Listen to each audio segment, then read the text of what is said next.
Hello everyone, math থেকে যে প্রথম কোশ্চেন আছে ৩,৭২০ টাকা ভাগ করা হয়েছে বলছে এ বি সি এবং ডি এর মধ্যে এইভাবে যে এ ও বি এর অর্থের অনুপাত বলছে 3:4, বি এবং সি এর 8:5, সি এবং ডি এর 7:10, এ এবং সি এর বলছে তাহলে কি এ এবং সি এর প্রাপ্ত অর্থের মধ্যে পার্থক্য জানতে চাইছে। দেখো আমরা প্রথমে অনুপাতটা বার করে নিই। এ বি সি ডি মোট 4 জন আছে, তাই তো? তাহলে A is to B is to C is to D.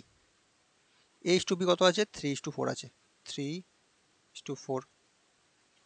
B is to C কত আছে? 8:5 আছে, মানে 8:5। সি ইস টু ডি আছে 7:10, তাহলে 7:10। এবার বাকি ঘরগুলো কী করতে হবে? বাকি ঘরগুলো পূরণ করে দিতে হবে। যার পাশে যে এটা আছে, মানে এর পাশে 4 আছে, এখানে 4 বসিয়ে দাও, এখানেও 4 বসিয়ে দাও। পাশে 5 আছে, এখানে 5 বসিয়ে দাও। এখানে 8 আছে, তো এটাকে 8 বসিয়ে দাও। এখানে 7 আছে, আর এখানেও 7 হয়ে যাবে, এখানেও 7 হয়ে যাবে।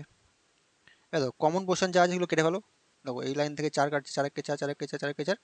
এই লাইন থেকে যখন এক জায়গা থেকে 4 কেটে নাও, 4 দুগুণি 8। এবার কি গুণ করে দাও, 3 দুগুণি 6, 6 7 42 ইস টু 7 56, 5 7 35, এখানে 5 10 50। দেখো মোট টাকা 7,320 টাকা।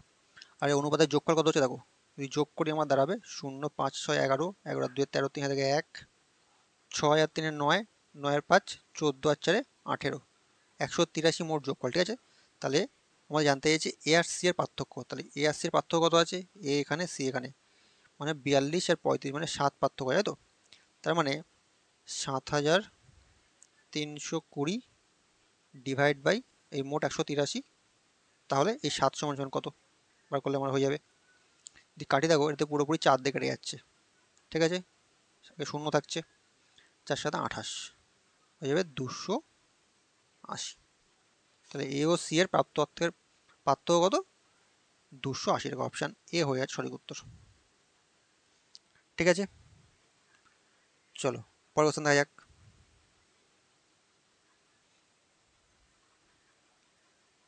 পরবর্তী কোশ্চেন আছে এ পাইপ একটি খালি ট্যাঙ্ক পূরণ করতে পারে, সম্পূর্ণভাবে পূরণ করতে হবে বলছে 11 ঘন্টা পারে। এর বলছে পাইপ বি 15 ঘন্টায় সম্পূর্ণ ট্যাঙ্কটিকে খালি করতে পারে। মানে এ পাইপটা 11 ঘন্টায় পূর্ণ করছে আর বি পাইপটা 15 ঘন্টায় খালি করছে। ঠিক আছে, বলছে উভয় পাইপ একসাথে খোলা হলে খালি ট্যাঙ্কটি কত সময় পূর্ণ হয় বার করতে বলেছে। দেখো ট্যাঙ্ক এ খালি পূর্ণ করছে কত? 11 ঘন্টায়। আর ট্যাঙ্ক বি খালি করছে কত? 15 ঘন্টায়। তাহলে এই দুজন লসও করো, ট্যাঙ্কটা মোট কত অংশ বেরিয়ে যাবে? 11 আর 15 লসও করো, তাহলে হয়ে যাবে 165। চল গুণ করে দাও। তাহলে এফিসিয়েন্সি বার করো, 11 দিয়ে ভাগ করো, 15 হয়ে যাবে, 15 দিয়ে ভাগ করলে 11 হয়ে যাবে। মানে এ ট্যাঙ্কটা 1 ঘন্টায় 15 অংশ ভর্তি করছে, আর বি ট্যাঙ্কটা 1 ঘন্টায় 11 অংশ খালি করছে। তাই যদি একসঙ্গে খুলে দেওয়া হয় তাহলে 1 ঘন্টায় মধ্যে কত অংশ ভরবে? এ হচ্ছে ভরবে +15, আর বি হচ্ছে খালি করবে, তাহলে -11। তাহলে মোট 1 ঘন্টায় 4 অংশ ভর্তি হবে। ঠিক আছে, তাহলে মোট কত সময় টাইম লাগবে? মোট ট্যাঙ্কটা 165 অংশ, তাহলে 165কে 4 দিয়ে ভাগ করে দাও, 4 4 16, 4 1 4, দেখছে 1, তাহলে 41 পূর্ণ 1 4। 1 4টাকে যদি আমরা মিনিটে কনভার্ট করে দিই, এটা 41 ঘন্টা পেয়ে গেলাম। 60 দিয়ে গুণ করে দাও, 4 15 60, মানে আমি পেয়ে যাচ্ছি হচ্ছে 41 ঘন্টা 15 মিনিট। ঠিক আছে, অপশান এ হয়ে যাচ্ছে সঠিক উত্তর।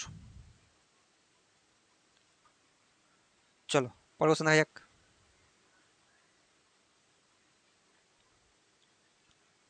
পরবর্তী কোশ্চেন আছে এক ব্যক্তি একটি দ্রব্যের 2/3 অংশ 6% লাভে এবং বাকি অংশ 3% ক্ষতিতে বিক্রয় করে মোটের ওপর 540 টাকা লাভ করেন। জানতে চাইছে দ্রব্যটির ক্রয় মূল্য কত ছিল বার করতে। দেখো একটা বলছে 2/3 অংশ বিক্রি করেছে, একটা ভাগ। ঠিক আছে, তাহলে একটা যদি 2/3 অংশ হয় তাহলে বাকিটা কত ভাগ? বাকিটা নিশ্চয়ই 1/3 ভাগ। ঠিক আছে, এবার এখান থেকে টোটালটা কত অংশ বার করতে হবে? বার করতে গেলে করতে হবে দুটো লসও করতে হবে। 3 আর 3 লসও করলে কি হতো? 3 মেটাবে। তাহলে মোট অংশ আমরা বুঝে গেলাম যে 3 অংশ। এবার দেখো আমাদের বলছে একটা অংশ মানে একটা অংশের 2/3 ভাগ, মানে এই 3-এর 2/3 ভাগ 6% লাভে, আর বাকি এটা 1/3 ভাগ সেটা 3% ক্ষতিতে বিক্রি করে। তাহলে যেহেতু এই ভাগে আছে, এটাকে আমরা সুবিধার জন্য একটা কাজ করি, দুটো শূন্য এক্সট্রা করে দিই। ঠিক আছে, এরকম 3 সংযোগ আমরা করে নিলাম, তাহলে দেখো আমাদের গুণ করতে সুবিধা হবে। প্রথমটা বলছে তার 2/3 অংশ, তাহলে এর 2/3 অংশ করো, কত হচ্ছে 3 দিয়ে ভাগ করলে 3 100 300 মানে হয়ে যাচ্ছে 200। ঠিক আছে, এই 200 বলছে 6% লাভে। আচ্ছা 206% মানে কত?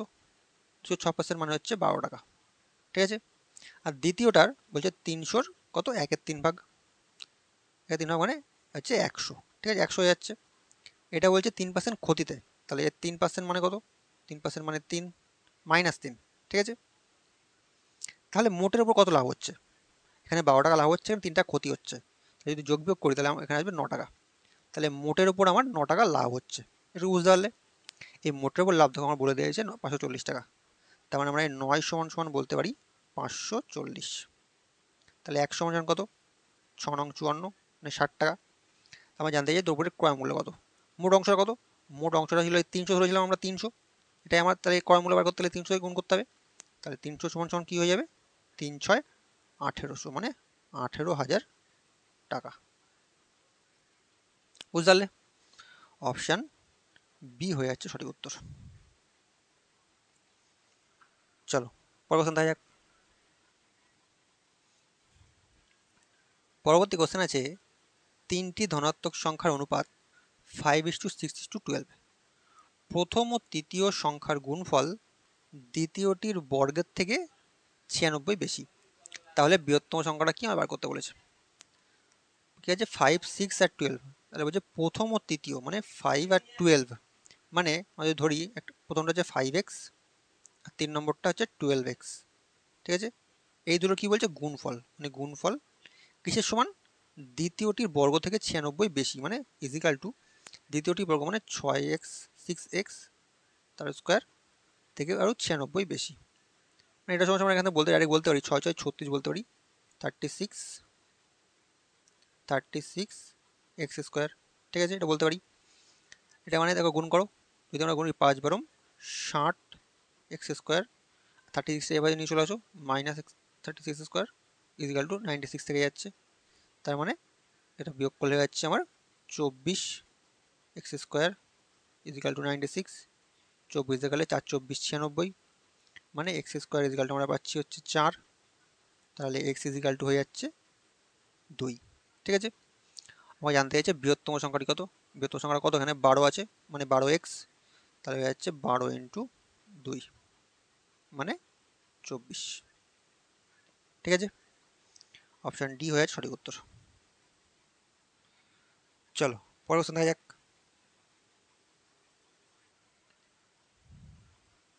পরবর্তী কোশ্চেন আছে, এক ব্যক্তি কোনো বস্তুর ধার্য মূল্যের ওপর 10% ছাড় দিয়ে 17% লাভ করে। যদি সে কোনো ছাড় না দিয়ে ধার্য মূল্যে বিক্রি করে তবে তার লাভ কত বার করতে গেছে। দেখো বলছে ধার্য মূল্য ছাড় দিয়ে মানে 10% ছাড় দিচ্ছে, মানে কত 90 দিয়ে করছে, তারপরেও তার 17% লাভ হচ্ছে, মানে 100 সঙ্গে 70 যোগ মানে 117 হচ্ছে। তাই তার মোট লাভ কত হচ্ছে যদি সে ধার্য মূল্যে বিক্রি করতো। দেখো থেকে গ্যাপ কত, তাই গ্যাপ হয়ে যাচ্ছে 9 এর 10 মানে 27। ঠিক আছে, এবার যদি ছাড় না দিত তাহলে কি হতো, তাহলে সেই 90-এর উপরে সে লাভটা করতে পারতো। তাহলে এই 27 সে লাভ করতো কতর উপরে? 90-এর উপরে। তাহলে সরি 90, তাহলে 100-এ কত হতো সেটা বার করলে আমার অ্যান্সার বেরিয়ে যাবে। যদি কাটি 0 কাটা 0 কাটা 3 নং 27 অর্থাৎ 3 10-কে 30, মানে তার 30% লাভ হতো। ঠিক আছে, অপশান এ হয়ে আছে সঠিক উত্তর। বোঝা গেল? চলো প্রশ্ন দেখা যাক। পরবর্তী কোশ্চেন আছে, কিছু টাকার 5% সরল সুদের হারে 2 বছরের সরল সুদ 1600 টাকা। বলছে ওই টাকার একই চক্রবৃদ্ধি সুদের হারে 3 বছরের সুদ কত টাকা বার করতে বলেছে। দেখো 5% হারে 2 বছরের সুদ বলছে 1600 টাকা। আমরা যদি ধরি এর আসল মনে করা হচ্ছে 100, তাহলে সুদ কত? 5% করে 2 বছর, তাই নিশ্চয়ই 2 বছরের মোট 10% সুদ হচ্ছে। এই 10% সমান সমান তখন বলে দিয়েছে আমার 1600 টাকা, 16,000 টাকা, সরি 1600 টাকা। তাহলে এই 10% সমান সমান 1600। ঠিক আছে, তাহলে আমার কী বার করতে হবে? আসলটা বার করতে হবে। আসলে আমি 100 ধরেছি, তাহলে 10% মানে যদি আছে 1600 হয়, তাহলে 100% নিশ্চয়ই হয়ে যাবে 16,000। তাহলে আমি আসল পেয়ে গেলাম, এটা হচ্ছে আসল, মানে 16,000 টাকা। এর ওপর চক্রবৃদ্ধি সুদে বলেছে 3 বছরের সুদ কত, মানে 16,000-এর ওপর একই হারে বলেছে, মানে 5% হারে। 5% মানে 5/100, ঠিক আছে, 3 বছরের জন্য। আচ্ছা, 3 বছরের জন্য সুদ কীভাবে বার করতে হবে? আই ইজিক্যাল টু 3 লেখো, দেখো প্লাস 2 ব্র্যাকেট 1 ব্র্যাকেট, ঠিক আছে। প্রথমে যদি করি 1 বছরের জন্য কত হচ্ছে, 2 শূন্য কাটা 2 শূন্য কাটা, তাহলে 5 × 80, ঠিক আছে, মানে হয়ে যাচ্ছে 800 টাকা, ঠিক আছে। পরের বছর কী হবে, এই 800 টাকার ওপরে সুদ পাবে। তাহলে 800 টাকার উপর 5% করলে কত হয়, 800 টাকার উপরে 5% হচ্ছে 2 শূন্য কাটা 2 শূন্য কাটা 5 × 40 হচ্ছে। পরের বার কী হবে, এই 40 টাকা তো সুদ হচ্ছেই, তার উপরেই আবার আরও 40 টাকার উপর সুদ পাচ্ছে, মানে 40-এর উপর 5% করলে 5 × 40, মানে 4×5 = 20, মানে 2 টাকা হচ্ছে, মানে হয়ে যাবে 42, ঠিক আছে, বুঝতে পারলে। যোগ করে দাও, গুণ করে যোগ করে দাও, 3 × 24, 2,400, 4 × 2 = 8, 80, আর হচ্ছে 42 যোগ করলে 1, 8 আর 4 12, 2 হাতে 1, 4 একে 5, 2 5 2 1, তাহলে মোট সুদ হয়ে যাচ্ছে, কম্পাউন্ড ইন্টারেস্ট হয়ে যাচ্ছে 2,521 টাকা।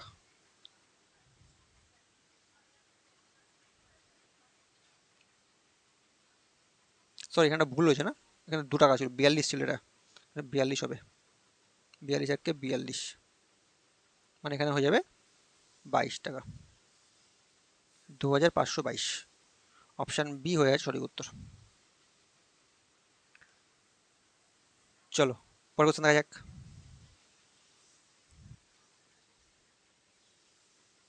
পরবর্তী কোশ্চেন আছে, বৃত্তের পরিধি 50% হ্রাস পেলে ক্ষেত্রফল কত হ্রাস পেলে বার করতে বলেছে। আচ্ছা, বৃত্তের পরিধি সূত্র কি, 2πr, ঠিক আছে, 2πr। তাহলে প্রথমে বলছে 50% হ্রাস পেয়েছে, মানে যদি প্রথমে 100 থেকে থাকে, পরের বার কত হয়েছে, 50 হয়েছে, 50% হ্রাস পেয়ে। তাহলে এটা যদি 2πr থাকে, হয়ে থাকে, এটা 2πr 1 করে দাও, 2 করে দাও। তাহলে এখান থেকে কী রেশিও দাঁড়াচ্ছে, 2:1 রেশিও দাঁড়াচ্ছে। তাহলে এখান থেকে 2π কেটে যাচ্ছে, থাকছে আর r1, ঠিক আছে, r1-এর রেশিও 2:1, ঠিক আছে। এখান থেকে ক্ষেত্রফলের সূত্র কি, ক্ষেত্রফলের সূত্র আমি জানি, πr²। তাহলে এখান থেকে যদি πr² = πr1² করি, তাহলে কী দাঁড়াবে, 2 করলে হয়ে যাচ্ছে কত, 2 করলে হয়ে যাবে এখানে 4, এখানে 1 করলে একই থাকে, ঠিক আছে। তাহলে ক্ষেত্রফলে কি হচ্ছে, ক্ষেত্রফল আগে 4 ছিল, এখন 1 হয়ে যাচ্ছে, মানে 3 কমছে। ওই পার্সেন্টেজ জানতে চেয়েছে অ্যান্সার, তাহলে 3 কমছে কতর উপরে, 4-এর মধ্যে 3 কমছে, তাহলে 100-তে কত কমবে, 4 দিয়ে ভাগ করলে 4 × 25 = 100, মানে 3 × 25 = 75, মানে 75% ক্ষেত্রফল হ্রাস পাচ্ছে। বোঝা গেল, অপশান বি হয়ে যাচ্ছে সঠিক উত্তর। চলো পরের কোশ্চেন দেখা যাক।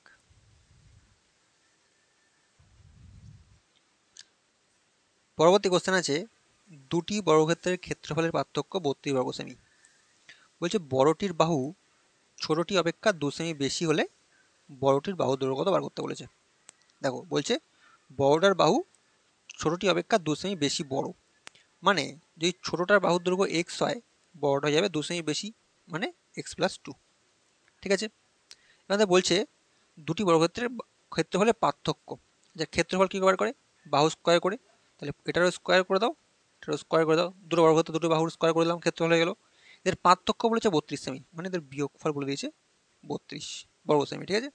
তাহলে এখান থেকে বার করো, যদি আমরা এটা ভাঙাই, x+2 মানে a+b² ভাঙাই, a² + 2ab মানে 4 হয়ে যাবে, ডাইরেক্ট 4 বসাই, 2ab + b² মানে 2 × 2 = 4, মাইনাস x² থাকছে, ইজিক্যাল টু হচ্ছে 32, তার মানে x² কেটে যাচ্ছে। দেখো এখান থেকে যদি আমরা 4টাকে ওপাশে নিই, তাহলে 4x এপাশে থাকছে, 4টাকে ওপাশে নিয়ে চলে গেলে বিয়োগ হয়ে যাবে, 32 থেকে 4 বিয়োগ করলে হচ্ছে 28, তাহলে x = 4 দিয়ে কেটে যাচ্ছে, 4 × 7 = 28, ঠিক আছে। x = 4 পেলাম, আমি জানতে চাইছে বড়টির বাহু দৈর্ঘ্য কত।